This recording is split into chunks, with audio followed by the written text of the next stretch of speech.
Welcome back to another episode of the Resellers Mindset Podcast. My name is Mike, also known as the Used Book Guy on YouTube, along with my friend and fellow full-time reseller, Johnny B.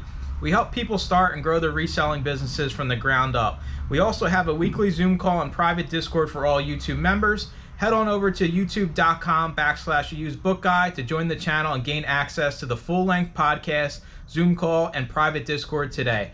Let's get into this week's episode. What is up, everyone? Welcome to episode 4 of the Reselling Mindset Podcast. I'm Mike here with Johnny B. Today's topic is a very important one and kind of, it's like current events kind of deal right here. So we're going to talk about Plan B. You better have one. I'm not talking about the contraceptive. I'm talking about your business model and being able to pivot if, one platform or for some reason, one front of your business just ends today, ends tomorrow, overnight without any warning. It's a near and dear topic. So I'm gonna kind of give my little 2 cents here real quick. Recently, restock limits have been a thing here for the past few months, and I went from 6,000 to 3,000, and now I went out sourcing this whole past week. I had about 200 items to send in, which was right about how much I could have sent in for the week anyway because of limits. And I woke up Friday and they cut my restock limits down another 200. So now I'm kind of sitting here with all this merchandise I scanned for FBA that I can't unfortunately send in because of restock limits. So you got to have a plan for those type of things. But that's kind of my recent experience with it. And Johnny B is going to tell you his, and it's a lot more crazier than mine. Yeah, I mean, currently I'm at 1,500 in active inventory, and my restock limits are about 1,080 something. So I need to sell 500 something units before I can even break even, and then I need to sell like 40 to 50 more to even send in a box. So I don't expect to send in anything until January when the restock limits just go away, because I imagine them they're going to continue to cut until the holidays roll around. So that's why I have my eBay store, because they don't care. There are no restock limits there. And I can list as much as I want. And I've recently also been getting into merch fulfilled with some of my CDs and DVD inventory, because I don't have the buy box there. So either they could sit there in January and I could send them in for a little bit more money on FBA, or I could sell them right now and kill two birds, get a little bit of my money back versus no money, and potentially get the buy box for DVDs and CDs. So that's what I'm currently working on, is eBay and merchant fulfilled, while I'm waiting for the Amazon gods every Monday to tell me what I can and cannot do. So let's flip it over here. So say if we were mainly eBay sellers, what situation could we get ourselves into where we would wake up one day and basically we would have an email saying, "Hey, your eBay account is closed. You can't, unfortunately, you can't sell on this website anymore." These things do happen and they do exist out there, no matter what size you are. You're more seasoned with eBay, so just give me like a kind of a rundown of how somebody could go about getting themselves completely banned off of eBay. How they can get banned? Okay, you can get a Vero. Basically, you're selling something you're not supposed to. They have a list of "don't sell this on our platform" things. Usually they give you a warning, but if you're a repeat offender, they can just go, "You're gone." Other things, you could sell something counterfeit or a forgery thing. Amazon does the same thing.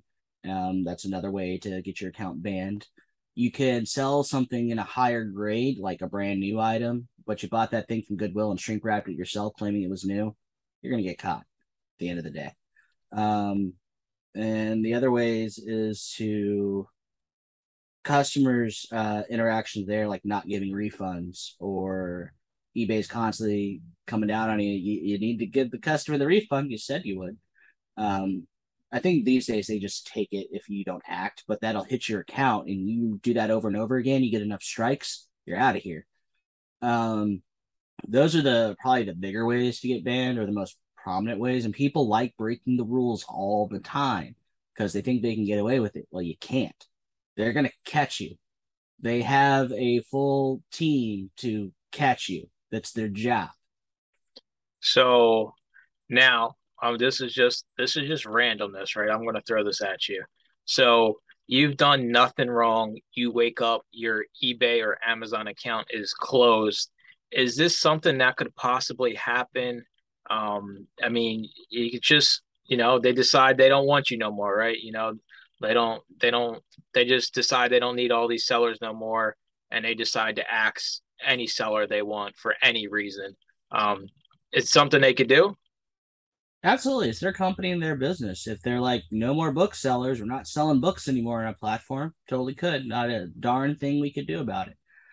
Usually they'll give some reason as to why, but at the end of the day, you can't sell your books anymore. So you have to move on elsewhere. So either you sell products on that same platform that you can sell, or you move your big book inventory and this subject matter to some other platform that'll take your books. That would be the segue and the play to make. Well, option three is you quit, right? Which is Yeah. what a lot of people would do. They stomp up and down. Why? This is such blah blah blah. I'm angry. I'm angry, and they quit I forever. think there's a good quit and a bad quit. We'll get into that a little bit later. But I think you hit it right on the head, right? I already knew the answer. They can, it's like having a job. They can fire you any day for any reason, right? There's nothing you can do. You have to understand life ain't fair. These platforms, you're selling on their platform. They can get rid of you whenever they want. They can, you see these social media platforms, people being shadow banned or whatever. They can do whatever they want to you because you are on their platform.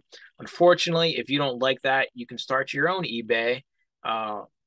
Maybe call it Fleabay, or you can start your own Amazon, right? And go that route. You can start your own Shopify website. There's different options, but you have to realize at the end of the day, you're playing in their house. You're living under their roof. You got to, play by their rules. It's the same thing when you're growing up and your parents tell you, you got to do this, you got to do that. Their house, their rules until you move out.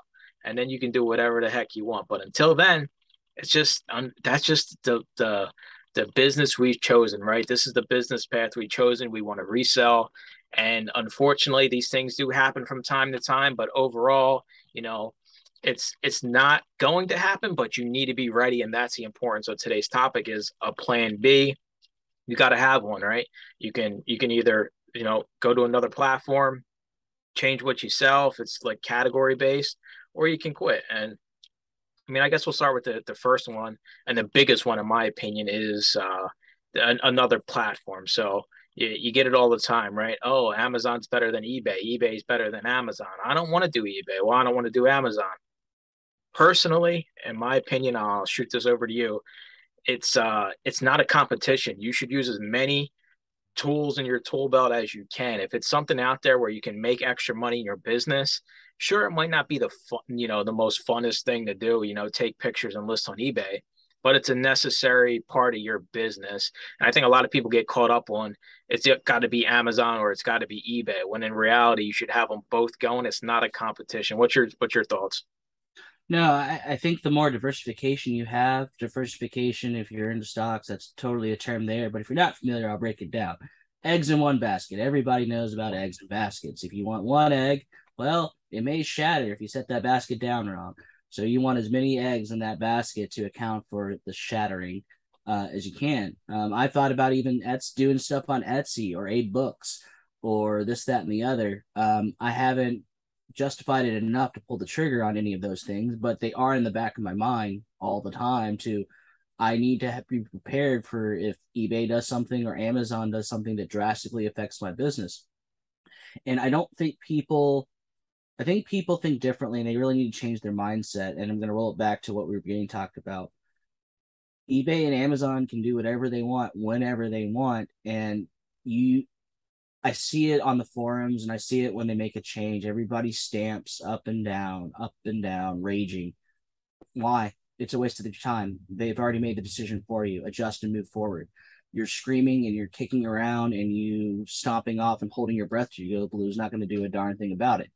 You need to have your plan B in preparation for that day may come. It may never come, but it may come. And if you're not prepared for it, well, you can get all angry, but at the end of the day, you got to make a choice or move forward.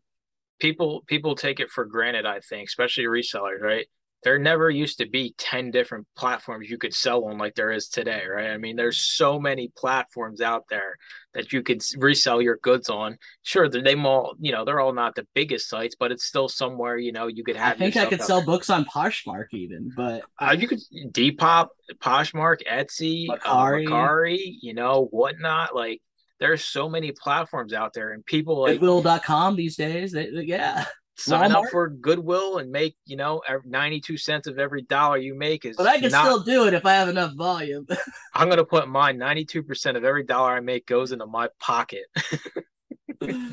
But I think resellers take it for granted that there's so many platforms, and we get so closed-minded on this one platform, and if this has to be the only thing we do, there's no other way. When in actuality, you got to kind of be spread out and be prepared for, the comet to come and crash into the earth, and all of a sudden you don't have it, right? So if I think everybody has this mental checklist in their head of pros and cons, and they want to see the one with the most pros, and that's all they get laser focused on, or tunnel vision.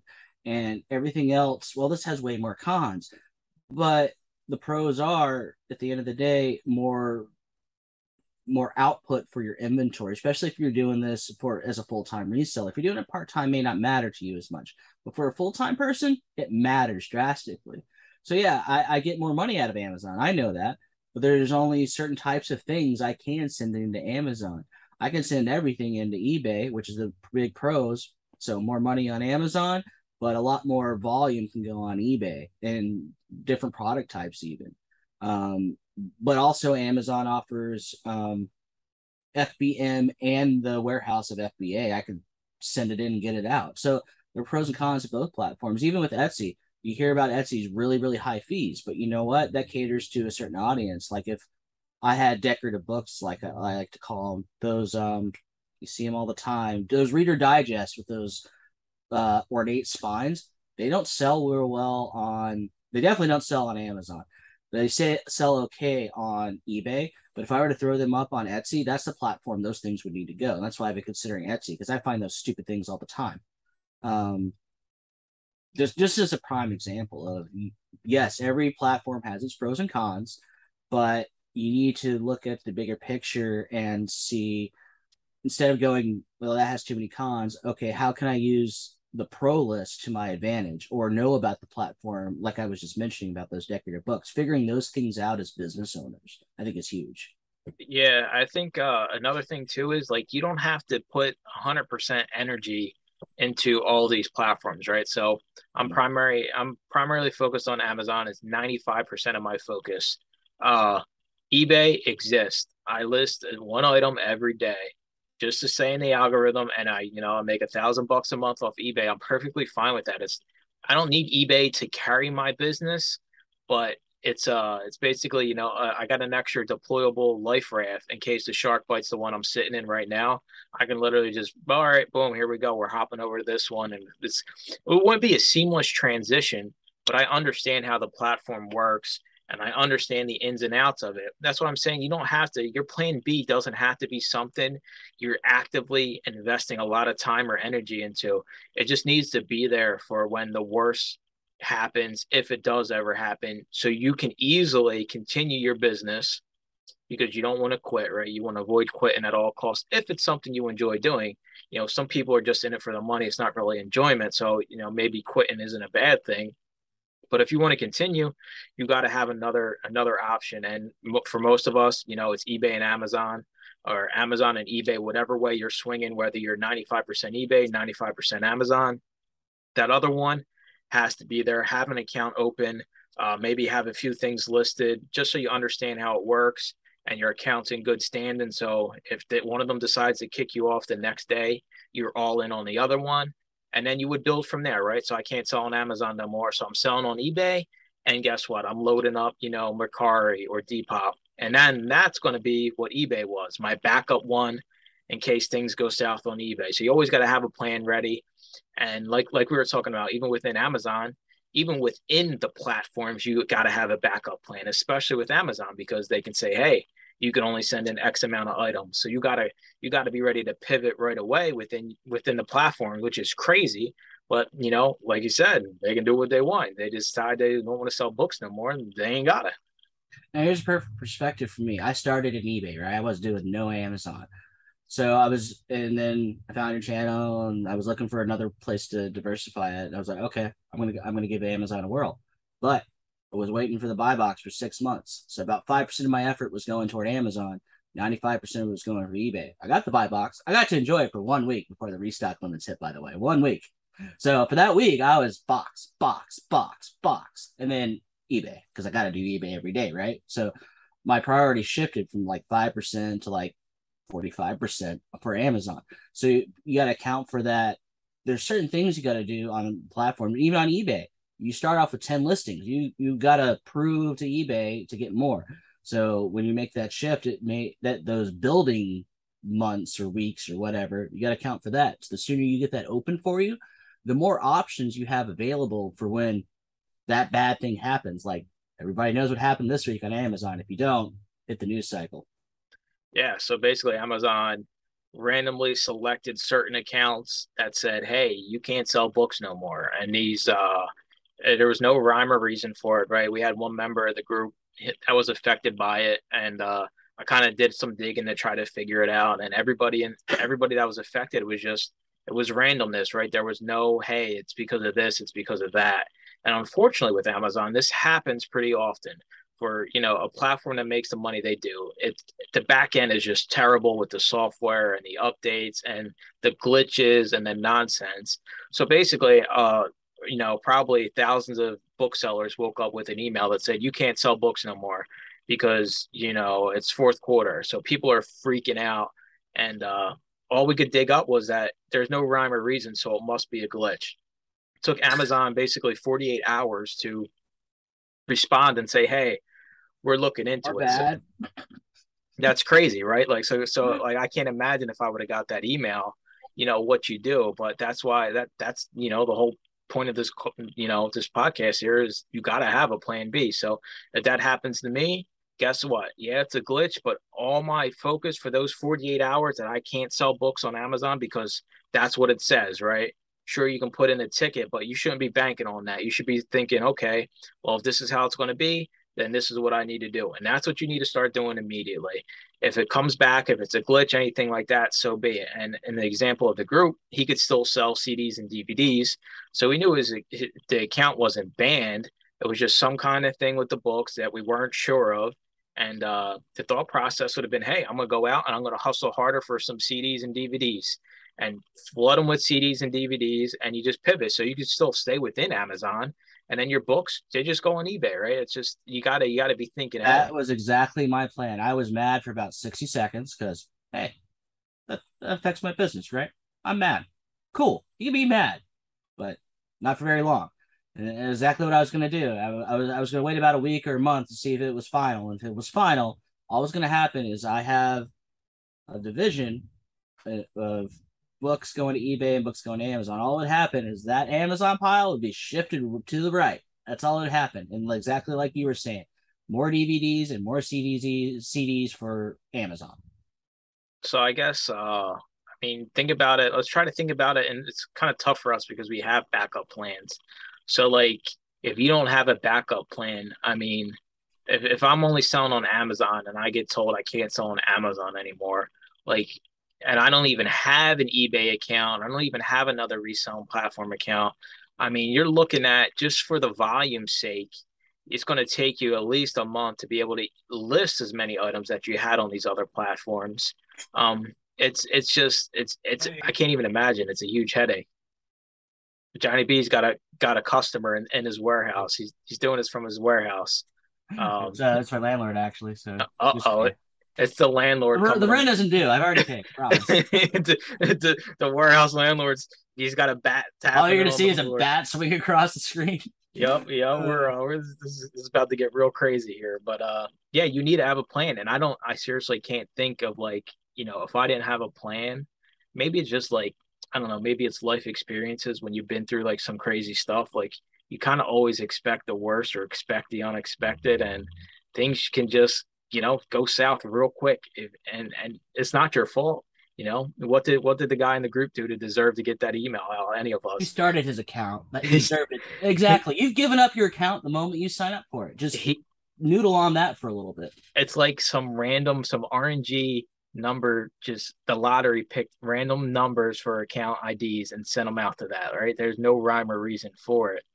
And it sucks, right? And your initial thought is, to just quit, right? Quitting's the easy way. But I think there's like a good quitting and a bad quitting, as silly as that sounds. The bad quitting is like you just quit because you're pissed off that you got done wrong, right? That's like, the biggest slap in the face, like you were saying, right? You only stay pissed for 60 seconds, but some people just shut down, right? That's just some people get so frustrated, they're like, hey, I'm done with this. There's no other way. I give up.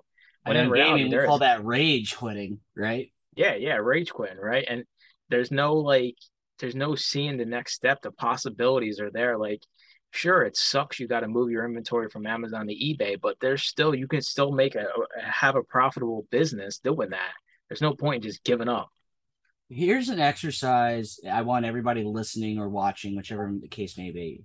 If you're just a single platform seller, let's say you're an all Amazon person or all eBay or whatever, doesn't matter. I want you to take a piece of paper, or you can type it up on Word if you want, you anti pen and paper people. Come up with 10 ways to, okay, I'm out of business here. Where can I be in business in 10 different places? And work out how that would work. And then with that list, prioritize again with that pros and cons, because they all have their pros and cons of how can I adjust my business. Maybe I need to open 3 or 4 if that day were to ever come, and then start implementing it. Because like we said, building up eBay takes a little bit, building up Amazon takes a little bit. If you start now, when that hit comes, if it does, you're prepared. It will not affect your business. You'll be mad for those 60 seconds, but it will not affect your business. Yeah, I think the good quitting is like maybe you weren't getting the results you wanted to get, or you're really not happy with what you're doing. Maybe something like if your account gets shut down, maybe it's a blessing in disguise. I don't always want to look at it in a negative mindset. Like, some people aren't happy with what they're doing, and some people aren't making any money. We see it all the time when we're listing items. People are selling things at a loss, and they probably don't even realize they're selling it at a loss. And so maybe it's a blessing in disguise. So I wouldn't say quitting is always a bad thing. You just have to be comfortable with doing it, and be comfortable with the decision a month from now when you're sitting there and you're not reselling, and you're perfectly fine with that, right? You don't have no regrets. You don't have any regrets when you make a decision about giving up on something. Right. And here's something else to think about. Think of how the platform, I hate to say it, can screw you. And here's a perfect example, both Amazon and eBay. They're no longer offering media mail, or the post office is no longer offering media mail. What's the adjustment that needs to be made? Because you need to make an adjustment. You're a media seller. How does that work? Well, it probably means you start selling things for list them a lot higher, first of all, or you try to find what's as close to media mail now that media mail is gone. Because if you're just making on media mail and it goes away one day, and it could. Uncle Sam could be like, nah, it don't exist anymore. It's expensive too. Medium mail's going up a lot just this past year. Rates have gone up. I think it was like, what was it, like 60 cents? Yeah, it went up 60 cents. We're like 349 base now. And then first class right now, I was getting away like 370, 380. It's at least four and a quarter now, minimum, Yes. because of the holiday uptick. And I every think that holiday, if you're unaware, the prices do go up in both media and first class. All the mail classes actually go up. I think that's a good way to look at it, because I'm a firm believer that some people out there rely on the media mail rates too heavily, with their business, especially with eBay. Just looking at some of the listings I see out there, and you can't control that, right? And there's no other media mail. There's no other way you can ship something that cheap. So it's like, if you need to have a plan B for even minor things like that. What happens when Amazon changes its listing process, right, through Amazon Seller Central? It's a whole new thing you got to figure out. You can get a listing software. That's probably the smartest way to do it, or you're going to have to completely figure out the new one. And you better believe the new one's not going to be as good as the old one, because nothing ever is, no matter what you're talking about in life. The old ones are usually better, right? So, and that's happened this year with on Amazon. The whole workflow changed, and the new one sucks. I got hit on eBay. They changed the whole way you do listings now. It's like meant for cell phone people. I hate you people. Not really, but anyway. So I was doing 40 listings a day. I had to cut back to 30 because I was doing an additional 3 hours, because I do a lot of detail with my old books on eBay. But because I was having to confirm everything I was typing in versus me just typing in and moving on to the next line on the item specifics, it affected me. I had to adjust for it. And unfortunately, the adjustment was me taking a step back. But now I figured out how to take a step forward. And so I'm probably going to go back up to my 40. but it took me a little bit of time, and I was unprepared for it. Completely caught me off guard. Yeah, I think you just hit it on the head too. It's all right if your pivot maybe slows you down for a while, right? It's perfectly fine because you're basically rebuilding your business or you're rebuilding a process in your business. Not from nothing, because that's the whole point, right? You want to have a plan written down or maybe some, groundwork laid out so that you're not building from nothing, but you're building from the ground up. So it's going to take a little bit of time to get into it. So it's all right. You can't expect if you get, kicked off a platform that you're going to be making the same amount of money on a completely different platform right away. It takes time. The important part is to have that plan so the transition is as smooth as it can be, and it just kind of flows, right? You don't I guess the big thing is your mental health and your frustration when that happens, right? Because you're going to be like, Amazon banned me, I'd be so pissed off. um Deb would have to talk me down every day for like I'm sure I'd be getting forever. a phone call. Yeah. So like you're going to be pissed off, but take the anger and the stupidity of being banned for no reason or whatever reason it is, and roll that into the other part of your business that you've been, saving as a backup. Thanks for listening to another episode of the Resellers Mindset Podcast. Today's full episode and all previous episodes are available to all YouTube members, along with the weekly Zoom call and private Discord.